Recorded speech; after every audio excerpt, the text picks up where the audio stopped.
pareil de Florent Marché. Vous êtes sur Globule Radio et on est en direct du Little à Chamonix Sud, mais aussi en live sur Facebook. Alain Benzoni, bonjour. Bonjour. Bonjour Alain Benzoni. Bonjour.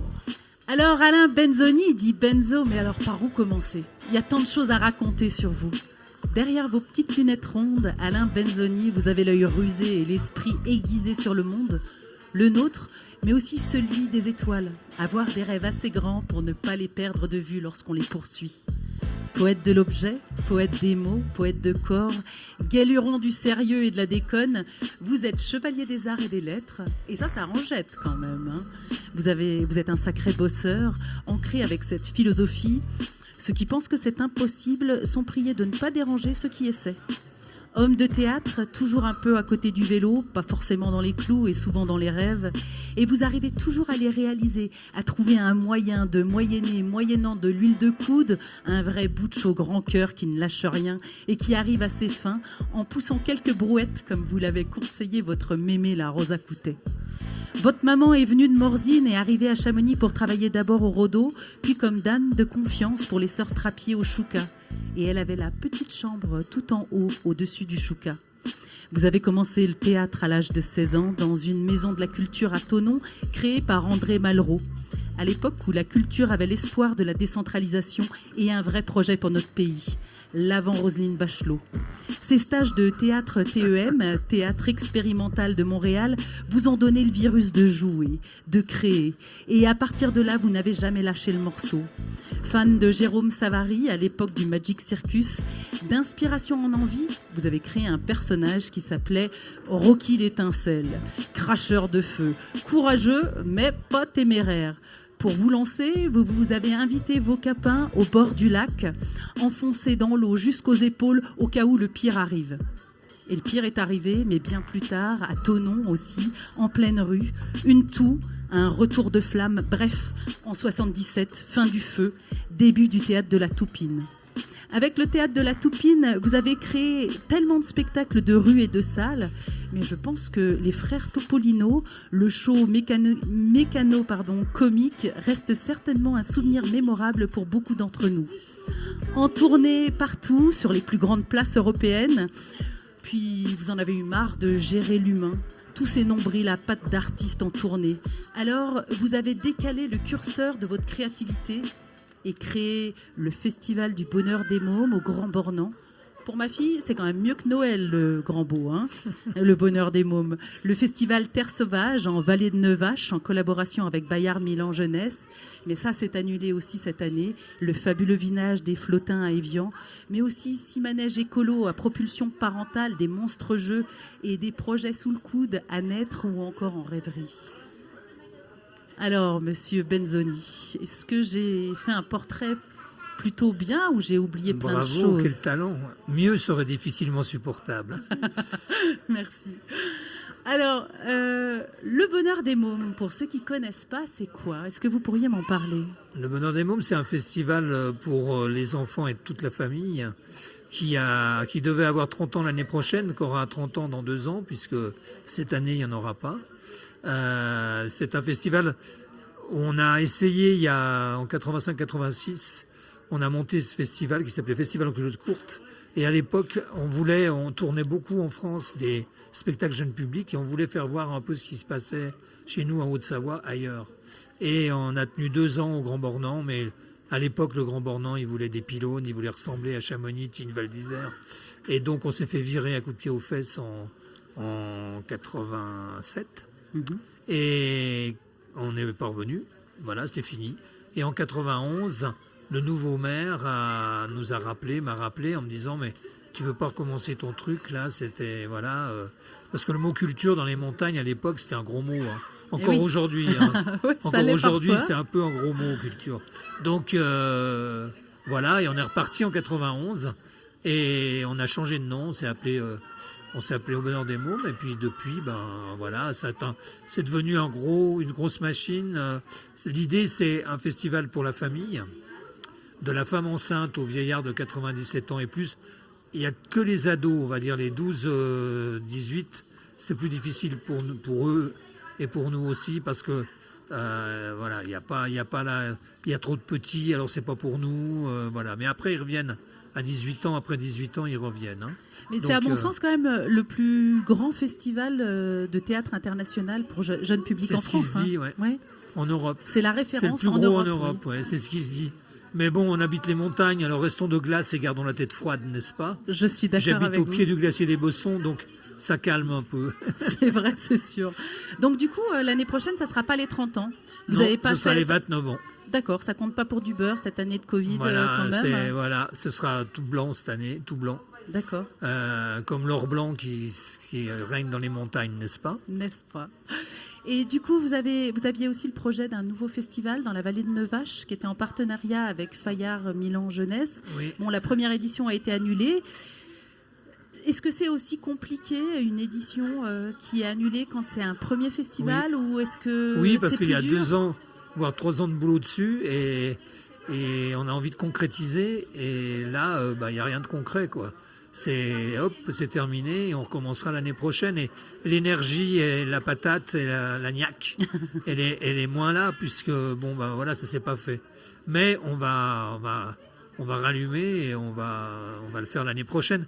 Ça s'appelle Terre Sauvage Festival et c'est vraiment quelque chose d'un peu nouveau qui s'adresse à la famille mais qui s'adresse aussi aux adultes, beaucoup aux adultes et qui est plus quelque chose avec je dirais un peu qui s'adresse aux bobos, on va dire, n'est-ce pas? Oui. Et on va pas tourner autour du pot. Et qui parle de land art, de littérature, de poésie, de choses un petit peu décalées, d'écologie, bien sûr. Voilà. Vous avez un autre festival ou un autre événement plutôt, je dirais, qui s'appelle le fabuleux village des Flottins. Qui pour le moment est maintenu. On espère bien qu'il sera maintenu parce que vous pourriez nous rappeler un petit peu quand est-ce que ça se passe? Je dirais pas ce que je vais, mais elle connaît très bien cette manifestation. Donc c'est un événement qui existe depuis, ça fera la 14e année. Oui. Et le maire d'Évian m'avait demandé, on est arrivé à Évian il y a 16 ans. Avant on était à Thonon-les-Bains et on a changé en d'autres termes. On est passé à Évian-les-Bains. Oui. Et donc, il m'avait demandé un marché de Noël et je l'avais envoyé un peu paître en disant que les marchés de Noël, les cochonneries made in China. Et il m'avait dit, écoute, si t'es tant malin, t'as qu'à trouver une idée. Et vous savez, dans les montagnes, on n'est pas des malins, on est des bobets. On n'est jamais des malins. On fait pas le malin, n'est-ce pas? Donc, je lui ai dit, on va essayer. Et puis j'ai trouvé une idée. Et c'est quoi alors cette idée? Je voulais un projet fédérateur, je voulais quelque chose qui fédère toute la ville et avec des racines. Et les racines, c'est le cas de le dire, puisque c'est du bois flotté. Oui. Et que je me suis assis au bord du lac pendant des heures et il y avait quoi? Il y avait de l'eau, des cailloux, et puis un jour il y avait un coup de bise et les filets qui retiennent le bois qui vient par le Rhône sur le Léman, eh bien le coup de bise avait pété les filets et il y avait du bois partout sur les plages. Et je me suis dit, du bois, des cailloux, de l'eau, on va faire quelque chose avec ça. Parce qu'en plus, on a qu'à se baisser, le ramasser, et puis prouver qu'au moment de Noël, avec rien, des bouts de bois, si on met toute une population dedans, eh bien, on peut faire quelque chose. Si on met les écoles, les assos, et on met des comédiens, et on invente une histoire sur le conte, on a tous envie de se raconter des histoires, n'est-ce pas? Surtout à Noël. Oui. Surtout à Noël. Ouais. C'était d'essayer de créer donc des personnages qui s'appellent les Flottins et les Flottines et de créer une histoire. Et cette histoire, elle se répète chaque année. Et on envahit Évian avec des sculptures monumentales en bois flotté. C'est vrai que les sculptures, elles sont absolument incroyables. Enfin, vraiment, les artistes qui font les sculptures pour vous. Il y en a beaucoup des grosses. Et il y en a vraiment qui sont impressionnantes. Et la fréquentation du fabuleux village augmente aussi chaque année, quoi. Oui, notre truc, c'est, on est unique au monde, alors on veut faire connaître ça partout. Et on essaye de monter, on en monte pas mal. Et l'année passée, on a fait une audite, comme ils disent, là, c'est ça, oui. pour savoir combien il y avait de personnes qui passaient, parce qu'on ne se rendait pas bien compte. Et là, cet hiver, on a eu 350 000 personnes qui sont passées en 3 semaines, ce qui est assez énorme. Et moi, ce que je tiens, c'est que c'est quelque chose où tout le monde est dedans, toute la ville, et un événement gratuit où tout le monde peut participer, tout le monde peut rentrer dedans, tout le monde peut voir des choses, tout le monde peut rêver. Et dans ce monde de brut, là, ça fait du bien un petit peu de rêver et de partir dans le conte. Parce que plus on vieillit, plus on retourne dans notre enfance. Et plus on va dans l'enfance, plus on a envie de se faire raconter les histoires, n'est-ce pas? Je suis tout à fait d'accord avec vous. Alors, je voulais aussi vous faire une petite confidence, c'est que... Oh. Ah, une petite. Hein. La première fois que j'ai vu l'un de vos manèges, écolo et à propulsion parentale, eh ben, j'ai éclaté de rire. J'ai éclaté de rire de joie, mais aussi d'ingéniosité. J'ai trouvé ça tellement dingue. Vous pourriez nous expliquer un petit peu comment ça marche, ça? Moi, j'aime bien vous faire éclater de rire, ça me fait plaisir. Je sais bien. En plus, il faut que je dise quelque chose dans la radio, parce que les gens ne voient pas et tout, mais je vais vous dire un truc. C'est tout du pipeau, la radio, vous savez, parce que là, on se dit vous et tout, mais on se connaît bien avec Mélanie. Et d'habitude, on se dit tu. Et là, on fait bon genre, parce qu'on est à la radio, alors on fait bon genre, on dit vous. Oui. Voilà. Mais on se connaît bien et c'est une très très belle et très bonne flottine dans le fabuleux village de la légende des flottins, parce que la dame qui vous cause dans le poste, c'est une excellente comédienne. Et ça, c'est important à dire. Parce que vous le voyez pas, mais voilà, c'est quelqu'un de très très bon et très bonne comédienne. Donc voilà, là on a joué un peu de pipeau en disant vous et tout, mais on se connaît. Merci en tout cas pour ça. Et alors du coup les manèges. Oui, les manèges écologiques à propulsion parentale. Propulsion parentale, oui. Ça c'est alors une bonne idée quand même, la propulsion parentale. Moi j'avais dit, c'est venu d'une idée un peu... j'avais dit à une époque, un jour je ferai un manège. Puis en pensant à mes ancêtres, je ferai un truc par rapport aux animaux qui vivent haut dans la montagne. Parce que mes ancêtres, ils couraient les montagnes et ils faisaient un peu de contrebande, entre autres. Donc, je me suis dit, on va faire quelque chose de voilà. Puis, j'avais laissé tomber l'idée. Ouais. Et puis, quand Sarkozy a failli être élu, j'ai dit, si Sarkozy est élu, moi, je me casse. Je me fais un manège et je m'en vais sur les routes. Ah ouais, vous repartiriez Alors carrément sur les routes, ouais. j'ai fait le manège, mais je suis pas parti sur les routes parce que j'avais d'autres choses à faire. Puis voilà. Mais j'ai fait le manège. Et le manège était un hommage à mes ancêtres. Ça s'appelle Bestiaire alpin et c'est fait en bois flotté, en cailloux. Et c'est les animaux de nos montagnes. Du dahu à la marmotte, en passant par le chamois, etc. Le yéti, voilà. Et c'est juste magnifique. Ouais, peut-être. On va écouter un petit peu d'Higelin. Mélanie avait choisi pour vous Mauvaise humeur de Jacques Higelin. On est en direct du Little, le slow food de produits locaux et bio à Chamonix-Sud. Et si vous ne savez pas quoi faire ce soir, on a tout prévu pour vous, restez avec nous. Mélanie, d'autres questions pour Alain Benzoni? Alors oui, on est toujours avec Alain Benzoni, qui est entre autres le directeur du Festival du Bonheur des Mômes au Grand Bornand. Mais il ne fait pas que ça, il fait tellement d'autres choses. Et Alain Benzoni, j'avais d'autres questions à vous poser. Je voulais savoir, comment est-ce qu'on se relève d'une crise Covid quand il y a autant d'événements, de festivals et de dates qui sont annulés? C'est une très bonne question, je vous remercie de me l'avoir posée parce que je ne sais pas du tout comment on va faire pouvoir se relever. Mais on va se relever, on va plier les genoux, on va attendre le fond de la piscine, elle est très profonde. Et on va donner un bon coup de rein quand on va arriver en bas et puis on va remonter. Mais on ne peut pas dire aujourd'hui on va s'en sortir comme ça ou comme ça parce qu'on va complètement dans l'inconnu. Et nous, pour notre part, au Théâtre de la Toupine, au jour d'aujourd'hui, on a 215 dates d'annulés pour nos spectacles, plus les festivals, plus ce qu'on fait en production à côté. Donc on est un peu perdu, mais bon, on garde la niaque et on y va et on verra bien et on va s'en sortir parce que de toute façon, pour moi, ce que je fais, c'est pas mon métier, c'est ma vie. Donc je vais de toute façon m'en sortir. Donc on va voir comment. Mais ce qu'il faut, c'est que toute l'équipe s'en sorte et puis qu'on arrive à... Et il y a des effets dominos incroyables, donc on va surtout pas se lamenter, on va surtout pas pleurer et on va y aller et on va trouver les chemins qu'il faut. C'est des nouveaux chemins. C'est bien de temps en temps de se mettre un peu les fesses. D'habitude, je dis le cul sur la glace, mais là, je suis à la radio. Alors, je vais dire les fesses sur la glace et de se laisser d'y aller, quoi. Pour moi, la vie, c'est un peu comme un grand précipice. Et puis, de l'autre côté, il y a une princesse pas possible. Puis en bas, il y a des dragons qui crachent le feu puis qui sont prêts à vous bouffer. Ouais. Et il y a un câble. Et puis, il faut y aller. On n'a pas le choix. Donc là, il y aura un câble. Il faudra passer sur le câble. Et puis voilà, j'ai un copain qui fait le machin là sur les sangles, vous savez. Nathan.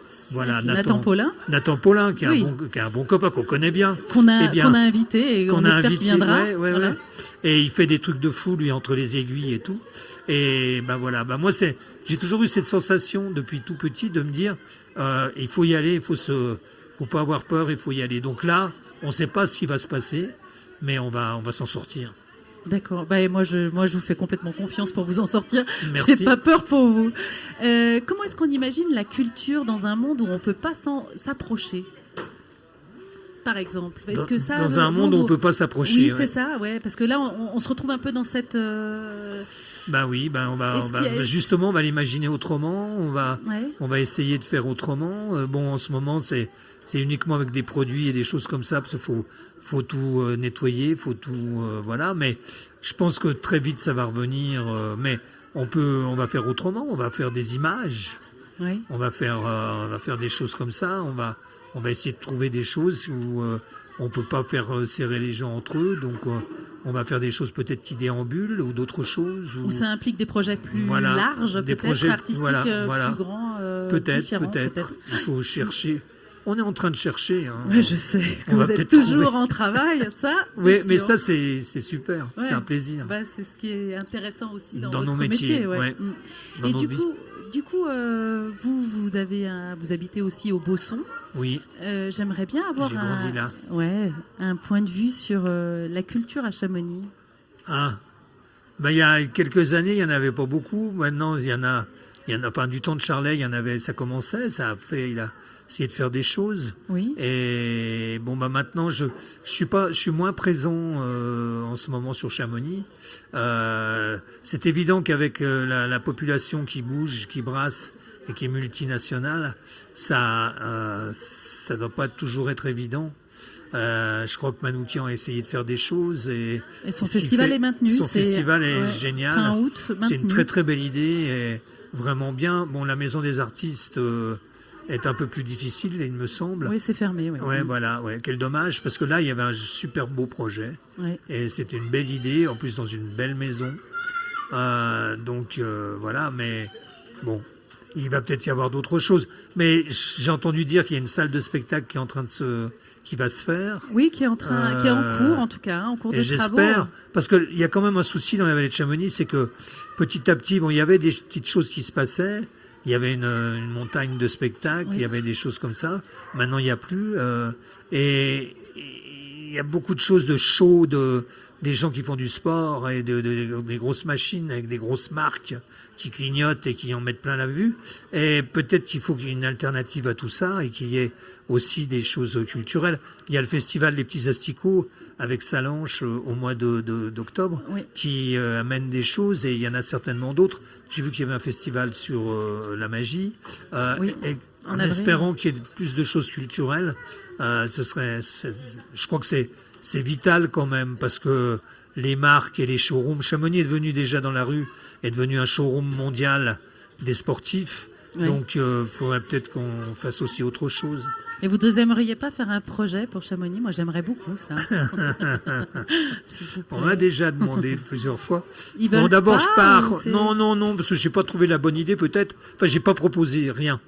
Parce que je pense que nul n'est prophète en son pays et que voilà. Ouais. Et pour l'instant, je fais plein de choses ailleurs, donc j'ai pas encore eu le bout d'idée qui dire tiens, on pourrait faire ça à Chamonix. Non, pour l'instant non. Mais peut-être que ça. On sait pas. Ce qu'il y a bien, c'est que dans ce métier, l'occasion fait le larron. Et ça viendra peut-être. Eh ben, j'espère. Vraiment, sincèrement. Merci, c'est gentil. J'ai encore deux petites questions. Il y en a une sur notre nouvelle ministre de la Culture post-Covid. Pensez-vous que n'importe qui peut faire de la culture, comme si la culture c'était une société, ou est-ce qu'il faudrait peut-être qu'ils aient mis un peu la main dans la pâte? C'est justement, on peut penser d'abord de dire qu'est-ce qu'elle fait là, et parce qu'elle n'a pas beaucoup été dans la culture. Mais je pense que c'est une femme qui est brillante, très intelligente, assez remarquable. Et moi, ça me plaît que ce soit elle qui soit ministre de la Culture, parce que ça va justement secouer un peu tous les encravatés de la culture et tous ces gens qui sont là à se gargariser et qui veulent surtout pas que la culture aille vers tout le monde, mais qui gardent leurs petits privilèges et leur culture à eux, et qui veulent pas que la culture soit populaire. Et peut-être que Madame Bachelot va peut-être, je sais pas, hein, je la connais pas du tout, mais je me dis tiens, peut-être que c'est quelqu'un qui va peut-être ouvrir un peu la culture et qui va peut-être parce qu'il y en a marre de cette culture qui tient entre les dracs, les machins, les trucs et les scènes nationales et puis point terminé. Et puis les autres, alors on leur donne, oui, on fait du spectacle dans les quartiers pour se donner bonne conscience. On envoie dans les quartiers comme ça, mais on n'y va pas, nous, ce serait dommage. Donc voilà. Et nous, avec la Toupie, on tourne beaucoup justement dans les quartiers. Et c'est important qu'il y ait une culture qui soit pour tout le monde. Et populaire. Ça, Et je suis pour d'accord tout le avec monde, vous. oui, Ouais. il faut une élite, Oui. peut-être. Donc, Mais il y a il pas faut arrêter que l'élite, elle dirige toujours et toujours l'élite en avant. Là, ça suffit. Et là, je trouve que Macron, il a fait un truc, là, je ne sais pas ce que ça va donner. C'est assez surprenant. Ah oui, Mais c'est très je surprenant. pense que, Ouais. justement, ça ne va pas plaire du tout aux cultureux. Mais je pense que Madame Bachelot a les épaules et Ça, pour faire a ça. quelque chose. Puis c'est une femme. Les femmes, elles sont vachement plus fortes que les mecs. Donc les femmes, elle va se battre. Et les mecs, ça pose les plaques. Les femmes, ça se bat. Donc je pense que je suis très content, moi, que ça soit Madame Bachelot. D'accord. Voilà. Et moi, j'ai une dernière question qui est un peu plus personnelle. Oui, ouais. attention. Ouais. Quel est votre endroit préféré à Chamonix, là où vous aimez vous ressourcer? L'endroit préféré à Chamonix, bah, c'est mon chalet au Besson. Non, mais ça, il faudrait un endroit Un à endroit, partager avec des gens. On va pas tous venir chez vous au Besson. un endroit partagé avec les gens. J'allais dire le cimetière. Il y a mes parents là-bas, ma Bah, ça famille. peut être le cimetière. C'est un bel endroit, n'est-ce pas? Oui.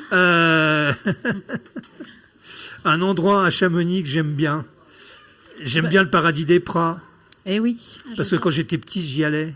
Vous jouiez Et dans puis l'eau. j'y suis retourné maintenant avec mes enfants et avec l'eau, il y avait des ânes à une époque. Ouais. Maintenant, il y a des poneys et des chevaux. Et j'aime bien le Paradis des Pras. Ouais, c'est un petit endroit sympa et qui sort un petit peu de la grosse machine de Chamonix. Eh ben merci beaucoup Alain Benzoni d'être c'est venu déjà jusqu'à fini. nous. Bah Oh, quel ouais, mais vous dommage. reviendrez peut-être, non? Parce que vous avez trop de trucs à nous raconter. Je suis souvent au Besson, donc si vous voulez, je peux venir vous Chaque dire deux, fois. trois bêtises de temps en temps, il n'y a pas de problème. Eh ben, ça serait un Et grand merci plaisir. beaucoup pour Jacques Higelin, parce que Jacques Higelin est un personnage qui a beaucoup marqué ma vie et qui est un grand saltimbanque. Et ça m'a touché que vous mettiez Jacques Higelin. Je ne Merci l'ai pas mis Mélanie. par hasard. Et alors du coup, on va se quitter en écoutant Aldebert. C'est quoi la Et bien sûr.